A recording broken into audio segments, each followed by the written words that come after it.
Welcome Welcome to Shade to in the City. Shadeinthecity. Why do I feel like I'm on a different side today? But anyway, I'm Treese. It's Nose. And today we are getting into your favorite 90-Day Fiance. And I'm going to just forewarn y'all, I'm lighting Ari's ass up this episode, okay? I'm just letting you know. I fucking had I felt steam coming off of me as I was watching it. So I hope y'all ready, because you know what? A bitch is about to get shady. Let's get into it.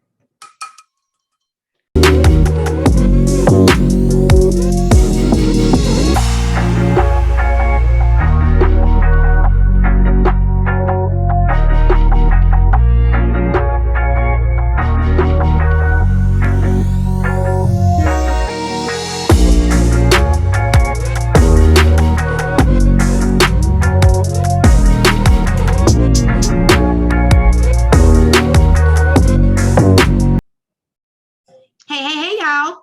Hey. So, we're getting into Kobe and Emily. Nell's favorite.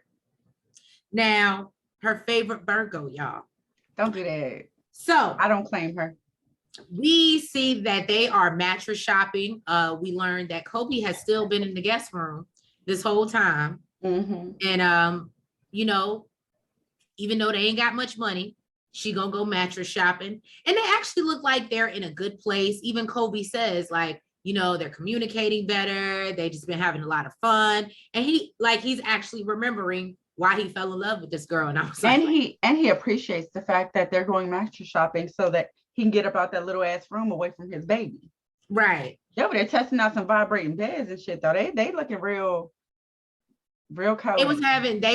I don't know what you call play sex, a hump around. Yeah. In the mattress store, got the damn sales representatives being like, sir, please don't, not on the product, sir. You haven't bought it yet. Sir. But no, so it's really cute. I'm glad to see them happy. 6 hours later, we see her dad. I forgot his name. I'm sorry, y'all. And the sister, forgot her name too. And they're going with Kobe to go ring shopping. Now he, you know, it's like, we've been trying to find common ground, and, you know, I want to make her happy. And so the father is like, he feels like stupid as hell. This is stupid because we just had a conversation about finances. About this, and he's now like, we out here trying to buy a ring. He's like, but I know who my daughter is. And we know she extra as fuck. And we know. Like, so you know what? I'm actually going to help this man pay for this ring because I know he only got a little bit of money. Oh, I don't think he said he was going to help him pay for it. Yeah, he did say he was going to help him pay. Oh, did he? Okay. All right.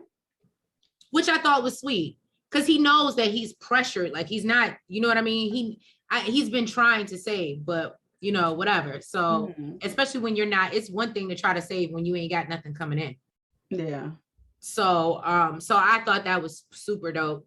But basically they go through the rings, and the jeweler's showing him all the different cuts and diamonds. And her sister is like, well, she's really concerned with the carats. Yeah, she wants a bunch of carats. And well, unfortunately,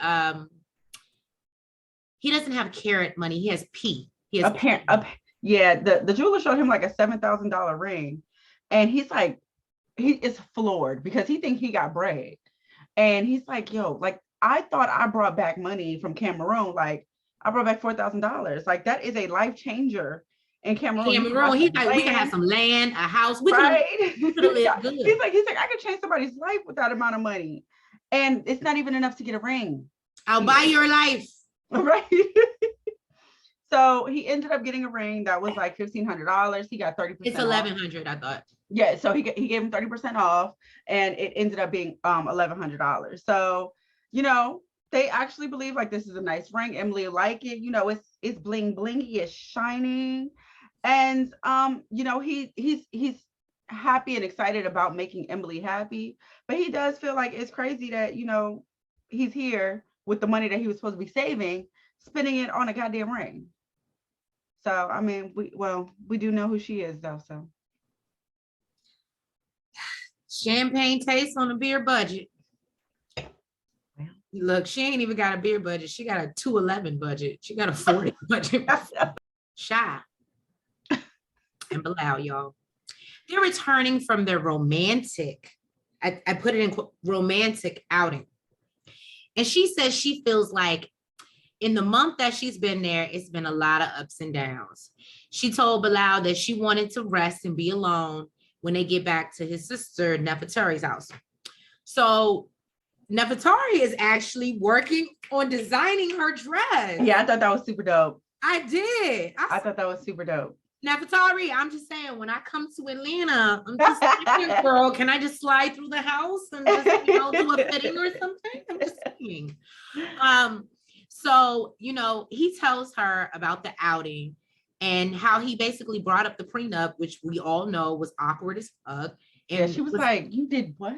And was really bad timing. And his sister basically lets him know. I'm glad that there's someone that he listens to. You know what? What's funny to me is the way he tried to explain it. She was feeling sick and nauseated, because of the height. So I was trying to get her mind off of it. So I thought that if I showed her the prenup, it would make her feel better. She was like, you did what, sir? So she understands why she was feeling some type of way. It comes with a little negative connotation, like. And that's what she says. She understands it. And we see Shy upstairs calling her, I believe it was her sisters. Her sisters, yeah. And she tells them about, the prenup and whatever. And I love what one of the sisters said. She said, he probably feels like because you're from the Caribbean and not one of these First Nations, that you're a little girl off the banana boat coming to take his things. I said, well, if that ain't accurate, did she hit the nail on the head? So I was like, yeah. And they have to remind her, sweetheart, you had a yoga studio when you left here. Mm-hmm. You had a life here. So for him to dumb you down and make you feel like you're not shit when he brought you over here, and now nickel and dime you, and then they talk about, well, you know what? It's okay to sign a prenup, boo-boo. But you know what? Make sure you put that clause about kids in there. You need to get on it. And she's like, a time limit for it. Right. And she's like, really? And they're like, absolutely. They're like, no, there's nothing wrong with a prenup. But if he's going to protect himself, you make sure, damn sure you protect yourself. I said, well, that sounds like some good advice. I don't know. They both kind of had like their own views. So she doesn't want to sign it, but I guess she's willing to if, he puts in there about having kids. But then he's telling his sister that, he feels like most relationships break up due to finances. And I don't know if that's still true, but I do know by the time my parents separated, that was true, that most people were getting divorced because of finances. Yeah, and he feels like, there's a love aspect, of course, but there's also this business. I'm not going to deny that, but I don't think that you should make that the forefront of your relationship. But because now she's making it a business, she's turning kids into a business arrangement now, because that's how you came at her. Well, Nefertari basically asked him, like, what's going to happen if she don't sign it? And he says, it's like a necessity, and he doesn't want to lose the love, but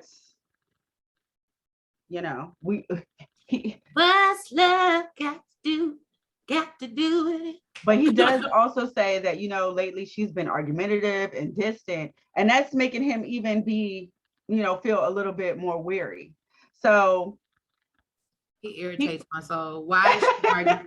Because I hate when people, that's like hitting somebody upside the head every day and then wondering why they knock your ass out one good time when you do it and being like, I don't understand. You know what, though? I'm not going to lie. I actually felt bad when he said this. He was like, that makes him feel more weary because everyone that he's loved everyone that has loved him and he's loved them back, he says has left. Well, Nefertari basically says that it's hard because she does see both sides, and they both have, their valid points, but the way it's looking is like their wedding day may never come. So she probably stopped designing right then and there. She put her damn iPad down and said, you know what? Fuck this. I am not wasting my good time. All right. You already know why I have this. You was waiting for me at the Dow. Ariella. Come to the front. Now, she says for the past few months that she feels like her and Benny haven't been able to work on their relationship. He's more concerned about fighting. She has to, work, and she feels the only thing that they have in common is Avi. So I guess her solution to this is, I'm going to go get cute and meet up with my best friend / ex-husband, Leandro. If that ain't some people shit, I don't know what is. But anyway, so she meets up with Leandro. Now, we all know that this is her ex. We saw him visit them in Ethiopia, which was awkward as hell. And that put fire up under my ass. But that's before we had a show and I could really vent. Now, so they got married when she was 19, I believe, and were married for 10 years. I don't think they ever fully said why they broke up, but clearly you broke up for a reason, right? And I'm not saying that people can't be cordial or you have to dislike anybody. But I think that it is crazy, her expectations of Benny, yet she can run around with her ex-husband. And that's supposed to be okay. And it's not supposed to be seen as disrespectful. And she can have her ex-husband all in her child's face. Okay, let me just get back to the story. So let's not forget, didn't she stay with him for a while when she was pregnant or something like that? She spent the night at his house. So anyway, she says that they have a lot in common and, whatever. Benny's supposed to meet up with them. So as they're talking, basically we also know that Leandro is from Argentina. So apparently she's not into the Americans, right? She likes to, find them abroad. This is her thing. Now, Benny rolls up and he clearly, I literally have it in my notes, he looks visibly uncomfortable when he arrives. And Ari's like, oh, we just finished talking shit about you. Why is that funny, bitch? Why is that funny? You literally probably did. I mean, actually, in the scene we saw, you didn't get a chance to really get deep into it before he got there. But yeah, you were getting ready to.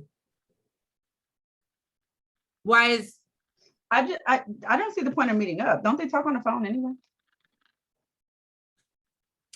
Now, Benny says in his confessional, he thinks their relationship is weird as fuck. And he's not comfortable as he feels Leandro still wants to be with Ari. And I still believe that shit too. Now, Leandro asked about his fight and Ari jokes how his fight ended the same way he ended Leandro in Ethiopia. And I said, okay, girl. And it was in 33 seconds. I feel like Leandro was just like, I don't want those problems. Exactly. And so we learned that Benny has another fight coming up in 2 months, and he jokes with Leandro and says, and we could practice together. And Leandro's like, no, you should use somebody that's better prepared, bro. This is that irritates me. Then Ari comes in and says, oh, well, he doesn't need you because he has a female rolling partner. Ari, I thought it wasn't about her. I thought it wasn't about her. Is that what you said, right? It's not about her. But it's funny, every chance you get, you bring her up. I told you she was a baddie. She was feeling some type of, we know Ari is not the cutest. She's got to feel some type of, she never once said, oh, that girl don't look better than me. So then Leandro calls himself jumping in to give advice and says, well, I had to learn the hard way that, you have to talk to her and, it's, if you don't tell her the truth, it's not going to go well. Sir, y'all are divorced for a reason. Stay the fuck out of my relationship. Right. And y'all really don't even really know the real reason why y'all was fucking divorced. Sound like y'all just fucking took space one day. This bitch got pregnant and that was it. That's what it's giving. And then he says in the confessional, he feels Benny isn't paying enough attention to her and eventually their relationship will die. They then tell him that they're celebrating the Ethiopian New Year. Mm-hmm. And she invites Leandro's ass. This is supposed to be...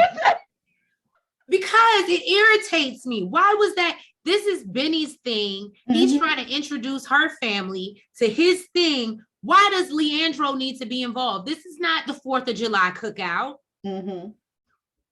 Why? And Benny's like, oh, he doesn't. Well, if you got something to do, and Leandro's like, of course I'll be there. I said, you old sleazeball ass nigga. And he, Benny said that he's not happy about it, but he was like, I don't want to say no. And he's like, and I don't want to make Ari upset. But and then Leandro's like, well, we family now, bro. I said, Benny is a good dude. I swear, y'all, Benny is a good dude. Because I don't know how many dudes that wouldn't knock this nigga out. Like, just straight up, off principle. If you ain't gonna stay away, I'm gonna make you stay away, bitch. Make you scared to come around here, okay? That's only my first rant. I got more. So Patrick is saying basically, since Thais has been there, they've been arguing a lot. And he wants to turn all that around. Okay. So turn your love around. Won't you turn me out? It's crazy. My daughter hates when I do that and when I turn everything into a song. She hates that. So he suggests that they go to Vegas. And really it's not a suggestion because he already got the tickets and he's leaving the next day.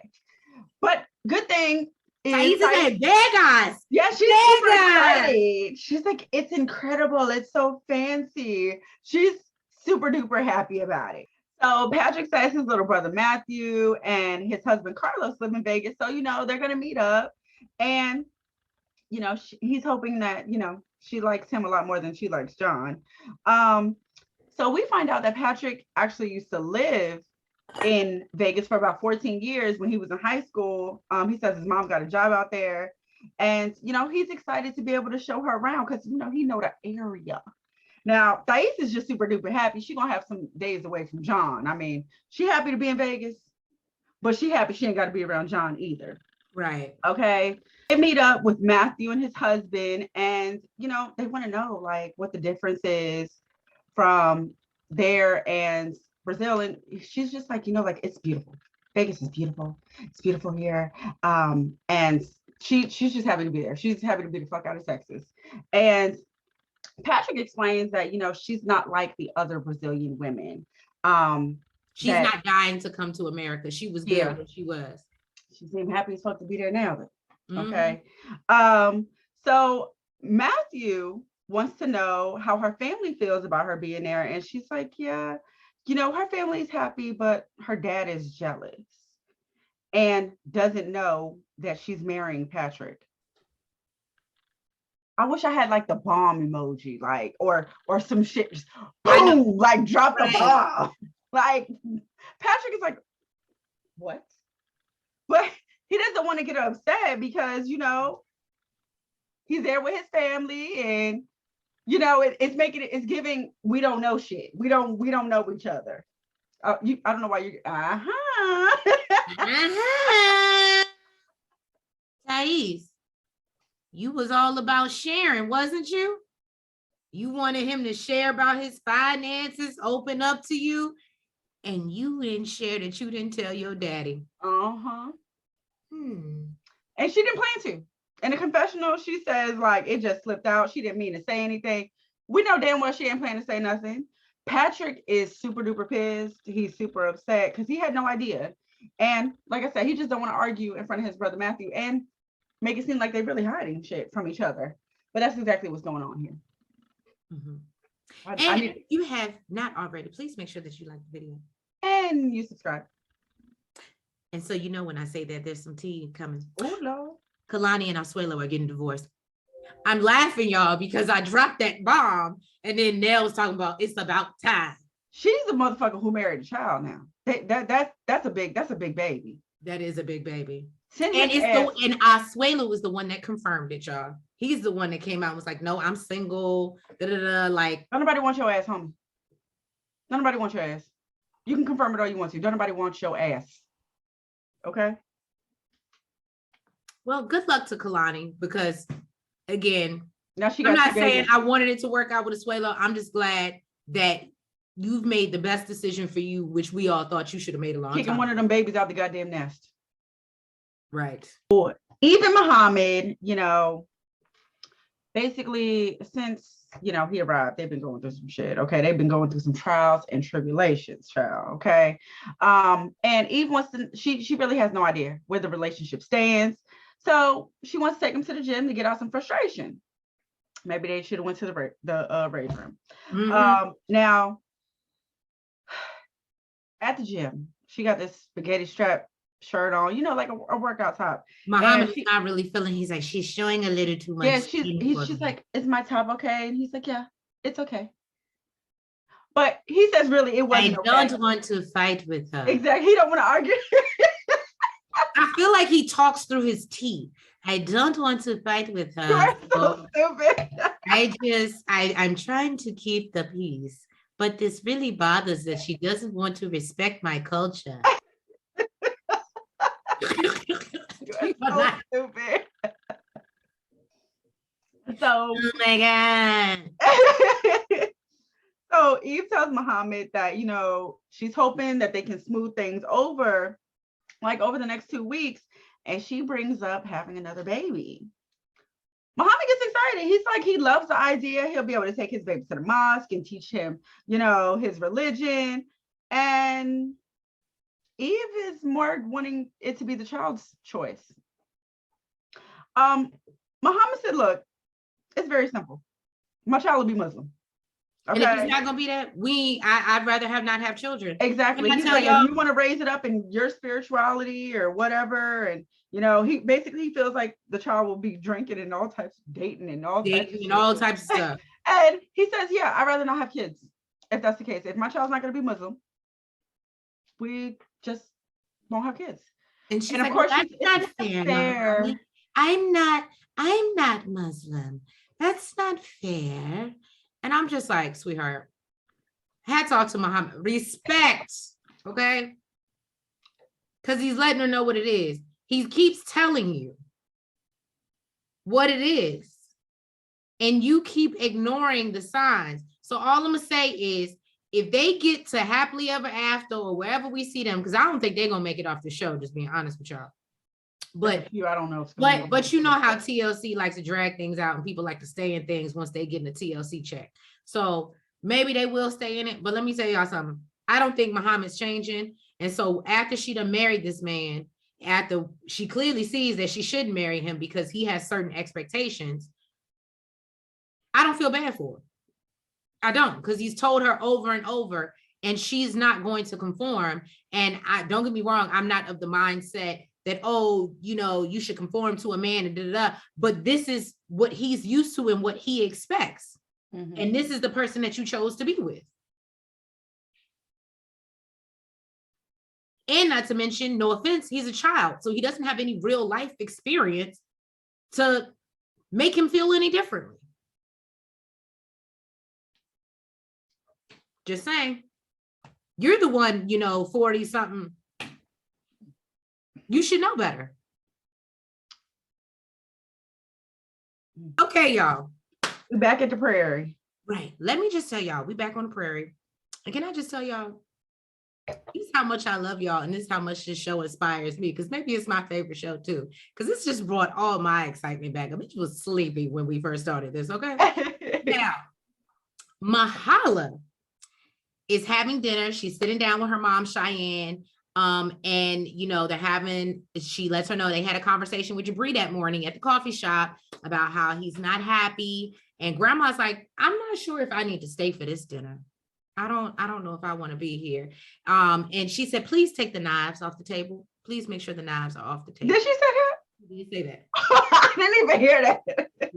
So Miona says in a confessional she wants a man to stand up for her, and feels like Jabri, listening to his parents and his friends, she's not what she wants. And if she has to walk away, then that's what she'll do. They sit down. Mahala gets right into it. She's like, look, I can't fake the funk. I don't know how to pretend things. Mm-hmm. I said, Mahala ain't got no cut card. She really don't. And she basically is like, me and Brian have concerns about you guys getting married. And you know, she tells Jabri she doesn't understand why you would to continue to go along with something when you told me you had concerns about this. Jabri says, you know I haven't made the best decisions in my life. Or no, I'm sorry. She says, I know you haven't made the best decisions in your life, but no, actually he did. He did say that. Okay. He admitted that he hasn't made the best decisions. But she doesn't want either one of them to be hurt. Now, Jabri turns to Miona and tells her that their relationship is stressful and basically not what he was expecting. And he's like, if it's this stressful now, what is it going to be like when we're married? She feels like he's minimizing everything, which when she said that, I actually understood where she was coming from. She was like, this is not, what are you doing, ma'am? I'm sorry, it was a fly. Y'all was bothering me. Go ahead. So, she's basically like, not a lot of people go through this, we have to go through this 90-day process and get married. And like, she doesn't feel like he's giving a lot of credit where credit is due for how they're handling it. Grandma said her concerns is the pressure to make this decision in such a short amount of time. And basically says, I can see the stress in your faces and there's not a lot of joy here for people who are supposed to be getting married. And she admits that maybe I haven't been around that much and seen everything, but it's not looking happily ever after. And Miona's like, I uprooted my entire life to come here and marry this man. And the problem here is not a lack of love in the relationship. And, So Mahala asked, well, what would happen if you don't get married? And Miona makes it very clear, I'm gone. Actually, Jabri, he was like, oh, she told me she would leave my ass. And she's like, yeah, I did. That's what I said. And then Daddy spoke up. Ryan. Okay. Oh, yes. Then you look at you. Okay. And he says, I'm a little bit confused. You talk about how much you love each other, and I'm not seeing that. I'm not seeing, the commitment. And she's like, basically, I could say the same thing. I said, well, she shut that down. Nice try, Ryan. Nice try. Mahala, she speaks up and says, fragile. You said what?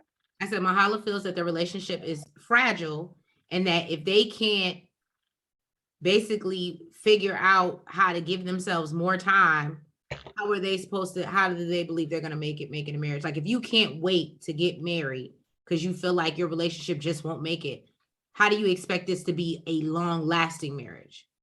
I get where she's coming from. But I also think she's not thinking about the whole process. Exactly. And I think in low key, and I will say this, I agree with a lot that was said, but I will say that I think that she's clearly only thinking about her son in this matter, because absolutely there's ain't no way if you're thinking about her, she has to go back to Serbia if your son is gonna continue. But is she really thinking about him? Because if that's the case and he's really that in love with her, he's going to chase her. And so she can only go off of what he's told her and his mannerism. So she's saying what she's saying for a reason. Right. Now, Mahala, what I'm saying is sometimes how it is, how they say, how when you want to be with somebody and your parents are like, that's not a good person for you, and it just pulls you closer to them. Yeah. And until Jabri is ready to leave on his own, if they don't get married, I truly believe he's just going to chase Miona. The problem is he might not have the money to this time. That's the only difference. The problem is in a normal relationship, that would be fine. That would be like, okay, well, I can just let him make his own mistakes and decide on his own. He'll realize that this is not who you need to be with. The problem is they have a short amount of time. So if she does that, they'll end up married. And then he'll have to decide that this is not who he wants to be with and get divorced. And he's responsible for her ass for the next 10 years. So, that's... So Mahala, she speaks. Wonder how he even got her over here, because he must have had a sponsor. Probably. You can't get them over here without a certain type amount of money or income coming in, because like you said, if it doesn't work out, you're responsible for supporting this person for the next 10 years, which makes me believe that's another reason why Mahala wants her ass to hop on the next thing smoking. So Mahala tells him that, or I'm sorry, she says basically in general that if someone is pressuring you in a relationship, like she doesn't think that's grounds for a healthy relationship. And Miona's like, Jabri, am I pressuring you to marry me? He's like, yeah, yes, I think you've pressured me. And he's basing that off of, her wanting to get married and have the beach wedding. And, he says that he's frustrated that like she's just super inconsiderate about that. He says that she's entitled millennial. An entitled millennial, and she wants everything in a microwave. Mahala interrupts. She's like, whoa, what we're not gonna do is do no name calling. And he's like, well, no, I'm not really name calling. I'm just saying, this is her mentality, and he doesn't really appreciate it. And let me tell you something. Jabri read her down. Yes, he did. Let me tell you. Oh my God. So I don't know. Miona, look, she looked like a goddamn deer caught in headlights. She was not happy about this, but she did say, like, you're not supposed to be having conversations about our relationship with other people before talking to me. She was hot about that. And, she was like, it's nobody else's wedding, it's ours. I don't know if that would have made a difference, boo. This is what, listen, clearly this is what he said to his mama. His mama just made him confident to say it to you. But he's been feeling this way. Well, so you don't need to pack your shit. Kobe takes Emily out to dinner. He's giving her special treatment. He's opening the doors, pulling out the chairs. And she's feeling a little special because apparently they ain't been out. They ain't been out. They ain't did shit. They done left Coben at home. Yes, he made preparations. And Kobe said that he's about to propose for the second time because he knows that she wanted a real ring because the one that he gave her in China was a bubblegum one. And he's super nervous about the ring that he got her. He's just hoping that she really likes it because she picky as hell, she extra as hell, and she's Virgo.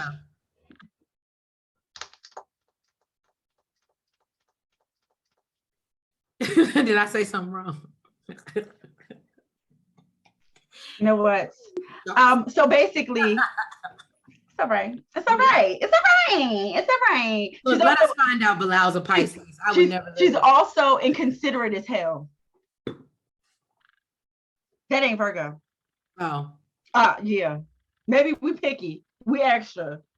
We ain't inconsiderate. That heifer is. Okay. So Kobe asked Emily, what's the biggest surprise she could ever get from him? And she's like, I don't know. Like, and as he's doing that, the waitress brings over a glass of champagne. Complimentary glass of champagne. And Emily's like, you see what you get when you with me? I can see you saying some shit like that. Literally, when she said that, I was like, that's so true. My moon is Virgo. And she goes to drink it, and she hears this little clank in the glass, and she notices the ring in there. And she is completely shocked he was even able to pull it off. Because I ain't gonna lie, we are planning. Because we are investigators. Okay. Men, take note of Kobe, who was not even from America, that took the time. I'm sure all he had to do was talk to the waitress at the front door. Maybe he called. He probably called. A little bit of planning. He probably called because you ain't about to push us to the side and be like, oh, go whispering to some bitch. Right. He probably called ahead of time. He knew who he was dealing with. So, she says that she's super happy. Like, she don't even want to eat no more. Okay. She just want to go home and fuck. We should just get drunk and fuck. So, but now this heifer feeling guilty as hell. Okay. Because she just bought herself a ring a couple weeks ago because she thought that he couldn't afford to buy her one. You see what you done did, bitch? You done fucked up now, bitch. You done fucked up. Y'all, this is going to be a very sad scene. I'm just going to say as somebody, myself, who suffers from kidney stones, drink your damn water. Okay? Don't want your kidneys to fuck up on you. Go ahead. Are we sure that's water in that bottle? Yeah, because I got the wine in another glass. You see sipping from both. Yeah, So Guillermo and Kara are sitting down having a cup of coffee. And she let us know that the night before they got a phone call from Guillermo's family, that his brother, Jose Joaquin, was in the hospital for renal failure. Apparently, this is something he's been going through for about a year. He's been doing dialysis. And last night, apparently, it took a turn for the worse. And they really didn't even think he was going to make it. Now, Guillermo said that his brother, Christopher, sent like a family group chat video showing Jose Joaquin saying that, you know, he wants to get better and he just wants to leave the hospital. Now, it was super sad to watch Guillermo say this. He was like, you know, it's super hard to be an immigrant, like for situations like this, because, you know, like you can't go back home and I don't know. It was super sad. I'm literally sitting here about to tear up now because yeah, he was like they don't think about things like this. They don't think about that, and neither do, no offense, these entitled ass Americans to bring them over here, and you know, and then when they want to go back, I didn't understand. Yeah, exactly. Now him and Kara are both in tears and says that, you know, Jose Joaquin and him were really close when he was younger, and says if his brother died, like that would be just one of the worst things that could happen. Now, about 4 a.m. That night, they got a call that his brother did actually pass away. And it's a bit of a shock for them because they thought like he was beginning to get better. Apparently he was able to speak, and they just thought that, you know, he was taking a turn and he was getting better. So Kara begins to reminisce a little bit about Jose Joaquin, and it makes them both smile. I thought it was super, super cute and super sweet. And Kara, I love how you could see her, like you could see that she was also hurt by his. Oh yeah, I mean she was definitely emotional. Now Kara feels good about them getting married because she feels like she got, you know, his support, her brother's support, his brother's support about their marriage. So she, you know, it ain't changing nothing. They're both. I don't know if he's going to be able to go back and do anything, because one thing that she talks about, now what I mean as far as services, he's obviously can't leave the country, but when they were talking about him being in the hospital, it was hard because apparently the family is scattered. A lot of them are spread out. Yeah, spread out, so they don't have like, you know, a family hub or everybody's in one city, and that made things more difficult. So it's unfortunate and it's really messed up, and it's crazy because you come over here for love and then you lose one of your family members that you love, and you literally have to make a choice. Are you gonna go back to the country and not be able to get back in, or you stay and tough it out and you just miss out? And so I felt really bad for Gil, because I ain't gonna mess his name up. Patrick brings up the conversation from dinner with Thais, and, you know, her not telling her father that they're getting married. And she said, yes, I didn't tell him, and I want to wait until after. And she says that it's because, you know, he gets jealous. Now, she tells us in the confessional, basically, that's bullshit. She really doesn't, her dad really doesn't like Patrick. It doesn't really seem like he has a real valid reason other than the fact he's American and he has, you know, this idea of American men and Brazilian watch too much Modern Family, right? So, and even then, Jay was good to Sofia Vergara. He better stop playing. That's a TV show. So Patrick says that he doesn't think it's a good idea because, you know, he's going to get the wrong impression and think like, you know, I just brought your daughter over here to have just a bunch of sex and have my way with her. And, you know, if he knew that they were getting married, he would know like it was something serious. And he just, you know, he doesn't feel right, like doing it the way Thais wants to do it. What you about to say? Question? You see I hit it in my Beyonce voice. Question? Now, I didn't think about it till you said it. I'm on your side. I hear what you're saying. I hear what Patrick is saying. But Patrick, why you ain't never met her daddy? Till now. You've been to Brazil how many times? Who knows what? If she's willing to go through these lengths, who knows? Who knows the reason? She might have kept them separated. But here's my thing. And don't get me wrong, he clearly family is important to him. So you didn't think when you proposed to her that maybe you might have want to talk to her father first? Well, okay. I'm just Does. saying we got it accountability on all ends, because how did it get this far without you ever knowing him or meeting him? You can't even speak in the background. Like, how did we get this far? So you all are engaged and you've never had a conversation with her father, but you're so traditional. You believe in family. We don't know that he's never had a conversation with him, but we know that he doesn't know that they're getting married. Okay. But apparently, regardless of whether he had a conversation or not, whatever the relationship is, he knows that they're not close. Mm-hmm. So he does mention that, you know, he's willing to ask for her hand in marriage. And she's like, no, I don't want that. No, we're good. We're good on that. And, you know, now he's worried. He's like, is she telling him the truth? That she's just here to visit and lying to me? Like, you know, she's just, it's giving like he's the one being lied to. That girl ties. Emily gets back home and she is showing off that ring, child. She is super excited. She loves it. The problem is she realized she in trouble now. She in trouble now. Yeah, she feel guilty. And I don't understand her own damn ring. Return the ring and keep her mouth shut. Probably because it's gonna be on TV anyway. I think that would have made it better though, if you tried to fix your wrong and not let me know, like, and keep it a secret. Yeah. Versus, oh, let me just tell you and act like it's a joke. She did try to act like it was a joke. Right. So Emily does decide that it's better to, you know, get it out now. It's better to let him know sooner than later. So she hands him the ring box and tells him that she bought her own ring just in case. He don't even. He's disgusted. He's like, why? Why did you buy your own ring? She was like, because I liked it. Now that's what pissed me off. If you're gonna tell the truth, bitch, tell the whole truth. Okay. Oh, because I liked it. Now you're just being a bitch. Okay. And you know, her daddy is like, well, I didn't even know you had enough money for this. Clearly, mama didn't mention it.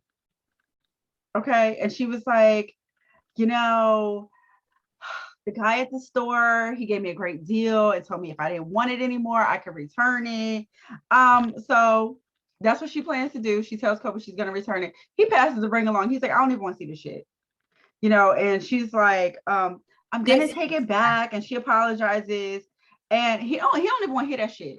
He gets up and he's like, you know what? I'm tired. I'm taking my ass to bed. She really did just fuck up that whole day, that whole vibe. Whole experience. I felt like if she did feel the need that she wanted to get off her chest and tell him. She could have waited and she could have did it privately. Because I mean, the family already knew, which was already embarrassing, but now you told him in front of the family, which is even more embarrassing. So he feels like, you know, basically you feel like I couldn't do it. Like I couldn't afford it. I couldn't do it. I couldn't, you know, take care of what you wanted me to. So yeah. And Kobe says that it's an insult. Mm-hmm. Y'all know why I'm here. So Ariella, Avi, and Benny, and Leandro, they all decide they're going out to the Ethiopian New Year, and they're going to the Ethiopian restaurant. And you got Janice and Daddy, Dr. Daddy there. And sister shows up eventually. Now, Benny says in Ethiopia, they do a big celebration. They wash in holy water, which I think we seen last time he proposed to this hoe. But anyway, so I think he said for like 5 or 6 or 7 days. And then, you know, they go into the new year and he talks about how they paint the walls, how they change the house, and how they do it in September, and they have 13 months in their year. Yeah, in their calendar, which is true. Mm-hmm. I don't know if that was what my grandmother was doing all these years when she used to rearrange the living room furniture every now and then the one couch would be over here, or if she just wanted a new design and just wanted to play with the room. I don't know, but maybe she was starting a whole new year. Anyway, So now his mom, Janice, says that is even more, the New Year is even more special because Leandro is here to celebrate with us. And I said, Janice, why are we dick riding, Leandro? If you wanted your daughter to stay married to him, you should have just said that, because that's what you're giving. I'm trying to figure out if, you know, he normally comes around to celebrate their American New Year, because if he's always around and he's been around for 10 years and he ain't going nowhere, I would assume that he's been around for other shit, and it's not just because Benny's here now. And then Janice decides to have a conversation with Leandro about Argentinian food in comparison to Ethiopian food, and how Argentinian food it's more meats and da-da. And I said, is this not rude? As I literally have in my notes, this is rude as AF. Okay. It gets worse. It gets worse. Now, he tells us about was it Gusha? Oh, thank you. Okay. He tells us about the Gucci, but my notes say Gucci. But anyway, so it's about the Gusha and how you feed them, you know, and so everybody kind of respect. Right, out of respect. It's like an endearing thing. And so everybody's feeding each other. And then her mom is like, well, why don't you feed Leandro? I think that's cute. That's funny. Janice, go sit your ass down. So Benny says, no. Let me do it. So he over here picking up, and can I tell y'all, I love it. Love me some Ethiopian. So they picking up all the different little, you know, I don't want to call it injera because the injera is the bread, but whatever. So they picking up all the little different things and they put it, and he's filling it up, and he's like, I think that's enough. And he's like, no, you need more. And he goes to feed him, and Leandro feels like Benny tried to choke him, and he's trying to get rid of his competition. I mean, it was a lot of food that he stuffed in his mouth. And he did stuff it in his mouth. And I said, well, you know what? If you realize that, and he said he's trying to get rid of me by any means necessary. Take the hint, bro, and walk away. Problem is, Ari wants him around. I was just about to ask that. Why is Leandro still around? Ari wants him around. And if he wants to be around, and he has everyone else wanting him to be around, why the fuck does he feel the need to go anywhere? They're making Benny feel uncomfortable, not Leandro. All I'm gonna say is TLC. I'm gonna tell y'all right now, what y'all are not going to do, because I see where this is going. If this does not work out with Benny and Ariella, you're going to try to paint Benny as the bad guy. Oh, he just came over here for a green card to pursue his dreams or whatever. And we're not going to focus on this fuck shit. Let's just call it what it is that Ariella is doing. And her whole family is assisting in the disrespect and making him uncomfortable. What got me was, so Janice asked Benny, like, what else do you guys do for the new year? And he says, you know, we drink like strawberry wine and they change everything around. No, he drinks like honey wine. Oh, is that what they said? Honey wine, and change everything around and like in the house and put like new things. And she's like, oh, so like for the new year, you can start telling the truth.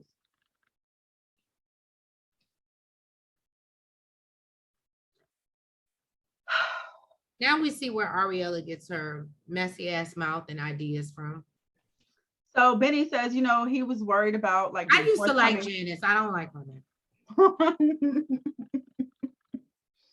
So Benny says, you know, the reason why he's not so forthcoming and so truthful is he's worried about Ari getting mad and arguing with him.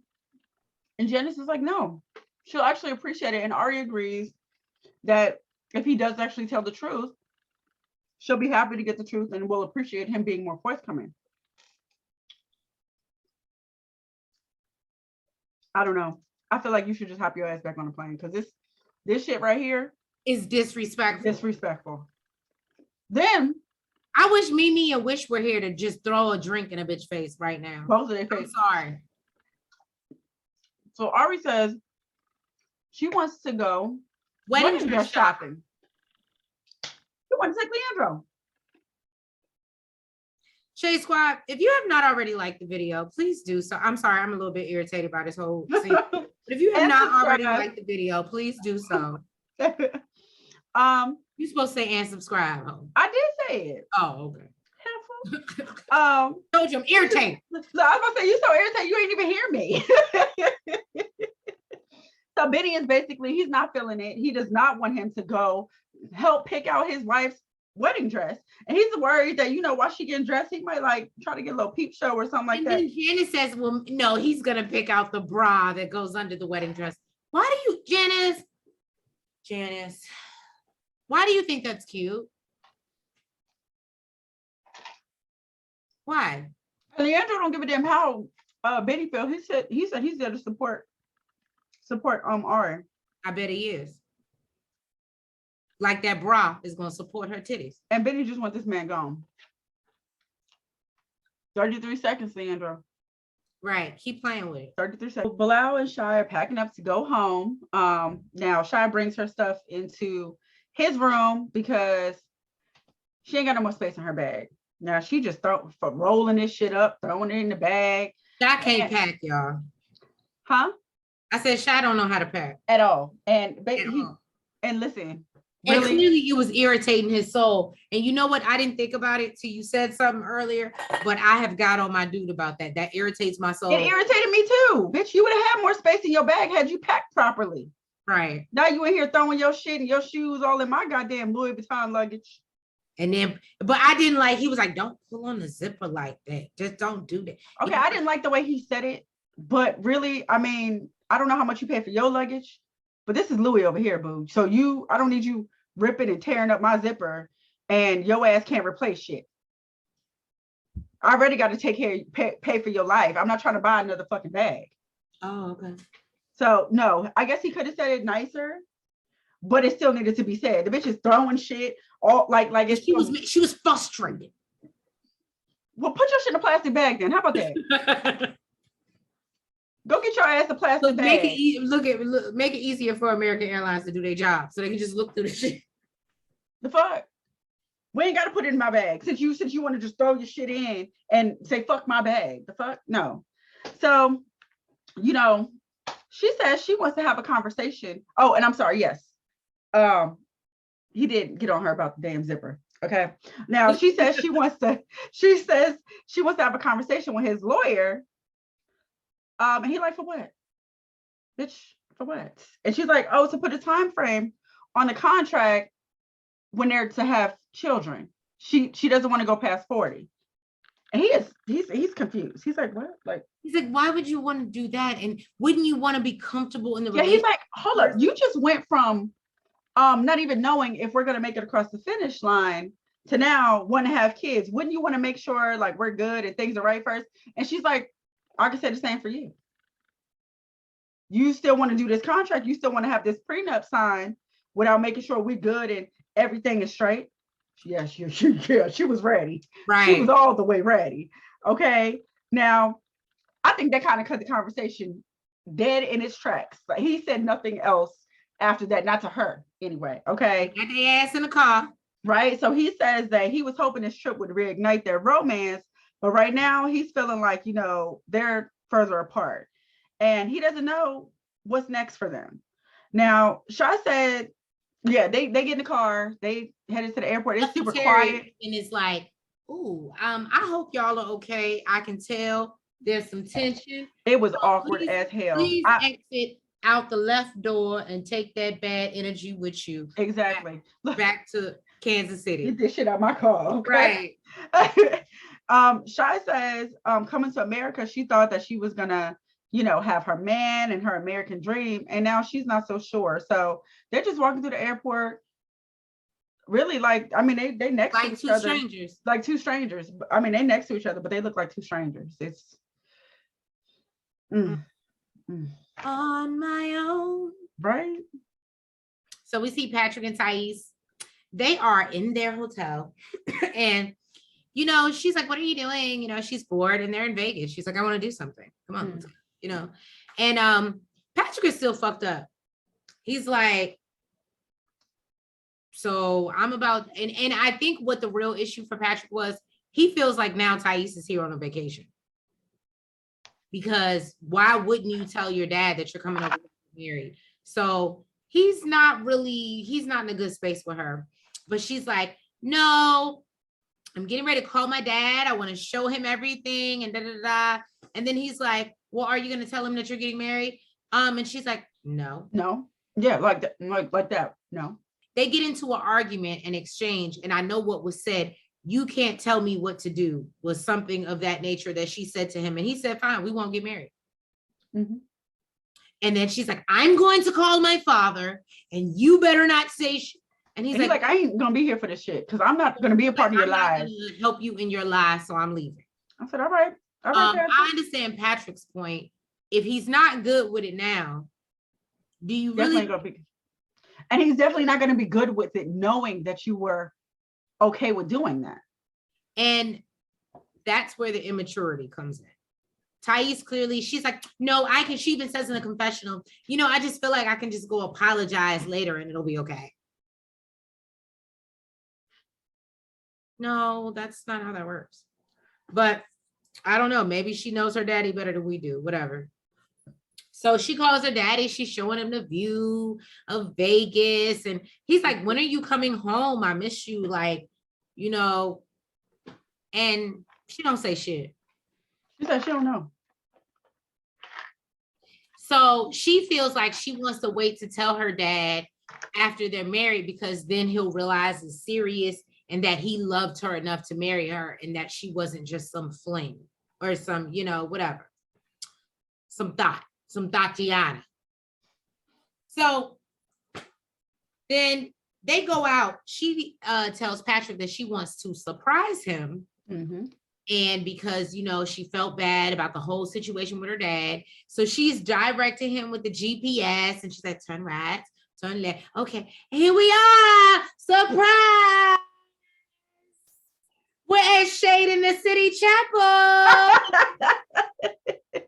And he's like, what the fuck? What the fuck we doing here? Right. And she's like, let's get married. You wanted to get married. You say you love me every single day. You tell me I'm the woman of your dreams. Why wouldn't we get married at Shadeinthecity Chapel? She's even willing to call her dad now on FaceTime. She's like, it's Vegas. It's luxurious. It's beautiful. And he's like, no, this is not how I want to get married. Even if we do a small wedding. This is how you marry a stripper. And he feels like she deserves better. The title of the episode, I was like, who is fucking with a stripper? Which one of these bitches is a stripper? Yeah, no, Thais, negative. That wasn't gonna work. He's a family guy. None of his family was there. None of your family was there. None of your family knows what he wants to do. And he's bothered by the fact that you won't even tell. And I will say, Thais says she doesn't want Patrick to dislike her father because of his ideals and because it's something that he got from TV and whatever. But I think if you just disclose how your father felt, because no offense to your father, there is a level of ignorance there, right? Because you don't know. Patrick would be able to better understand where your father is coming from. But because you won't break that down. It's, you know what it is? It's because her maturity level can't understand it. So she's projecting that on him and can't see that he would understand it. Right. So she doesn't feel that he's equipped to deal with it. And honestly, y'all, what I got from this, and I've always been a fan of Thais and all of our reviews. Honestly, after this, I was like, I still like her. She's just not ready to get married. She's too immature. She's too immature. If you can go over there and you can go in America and do all that, you're in America now. Why don't you have the balls to tell your daddy what you're doing? You're supposed to be grown out here in these streets. But I won't. But I think it's fear if you feel like it may not work out and you don't want to tell your daddy that. So you'd rather just keep the door open. So maybe you are on an extended. You know, I don't know why. I expected you to bust out into song. Leave the door open. Oh no, I was gonna let that go. I did enough singing this episode. Thank you guys. Thank you guys for tuning into another review of 90 Day Fiance. This was, I believe it was, don't give me lying. It is episode 11. So please make sure that you like, you comment, you subscribe, and you hit the notification bell. And yes, we will catch y'all next week. Happy 4th in advance. Have a good 4th of July weekend. We might be a little late because we got activities, okay? You know how we get on we got activities and stuff. But no, happy 4th, everyone. If we're still celebrating. Well, happy 4th to those who celebrated. We already celebrated June. So thank you guys. Love you. Thank you for coming through and thank you for the support. Let's keep growing and glowing. Shade Squad. We appreciate you. Grisella. So happy to hear you're doing well, girl. We was worried about you, love. And Universal Advocate, I don't know where the hell you at, but we love y'all. Thank you for your support, and we'll see you next week. Bye. Mwah. Front, back, side to side. Make sure you go like and subscribe. Front, back, side to side. Make sure you go like and subscribe. Hey!